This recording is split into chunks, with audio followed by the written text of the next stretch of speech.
Hey everybody, what is going on? I hope you guys are all doing well, and welcome to another tutorial video. In this video, I'm going to be explaining to you guys how you can use HubSpot to generate leads for your business. So let's get right into it. Now, there are a couple of different ways. Usually, you're going to be using a marketing campaign or something of the sort to actually make contact with people that are not your leads and then turn them into leads.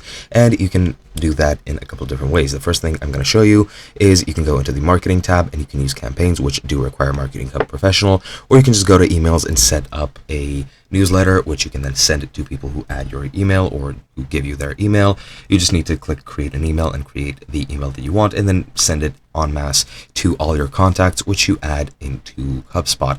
Now for this, you do need to gather contacts first, so your marketing campaigns will be useful for this. However, I cannot showcase them since I do not have a premium subscription. But what you can also do is, if you have a site or anything else, you can use your forms to generate leads for you. You just need to go into marketing and go into forms, and here you can create forms which might enable you to embed them into other sites, which will then allow your users or your customers or even just people who are not leads to become leads and enter their contact information.